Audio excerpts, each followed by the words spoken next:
Iran అత్యున్నత నాయకుడు ఆయతుల్లా Ali Khamenei తర్వాత ఆయన కుమారుడు మొజ్తబా ఖమేనీ కొత్త సుప్రీం లీడర్గా బాధ్యతలు స్వీకరించినట్లు వార్తలు వస్తున్న వేళ ఇజ్రాయెల్ నుంచి తీవ్రమైన హెచ్చరికలు వెలువడ్డాయి. మొజ్తబాను ఎక్కడున్నా వేటాడి అంతం చేస్తామని ఇజ్రాయెల్ రక్షణ దళం ఐడిఎఫ్ సంచలనం ప్రకటన చేసింది. ఇజ్రాయెల్ ఆగ్రహానికి కారణం మొస్తాబా నేపథ్యమే. ఆయన చాలా కాలంగా ఇరాన్ రెవల్యూషనరీ గార్డ్స్ అంటే ఐఆర్జీసీతో పాటు గూఢచార కార్యకలాపాల్లో కీలకంగా వ్యవహరిస్తున్నారు.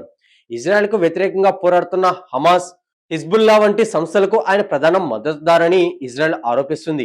ఆయన ఇరాన్ అధినేతగా మారడం తమ దేశ భద్రతకు పెను ముప్పుగా నెతన్యాహు ప్రభుత్వం భావిస్తుంది.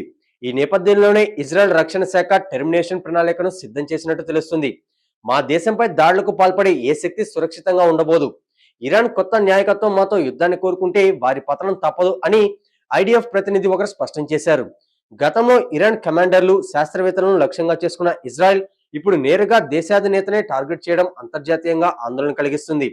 ఇజ్రాయెల్ హెచ్చరికల నేపథ్యంలో ఇరాన్ అప్రమత్తమైంది. కొత్త నాయకుడికి కట్టుదిట్టమైన భద్రతను ఏర్పాటు చేసింది. టెహరాన్ వీధుల్లో భారీగా సైన్యాన్ని మోహరించినట్లు సమాచారం. మరోవైపు ఇజ్రాయెల్ గూఢచార సంస్థ మొసాద్ ఇరాన్లోని తమ నెట్వర్క్ ను క్రియాశీలం చేసిందని రక్షణ రంగ నిపుణులు విశ్లేషిస్తున్నట్లు కొన్ని కథనాలు చెప్తున్నాయి. ఈ పరిణామాలు పూర్తిస్థాయి యుద్ధానికి దారితీయవచ్చని విశ్లేషకులు ఆందోళన వ్యక్తం చేస్తున్నారు.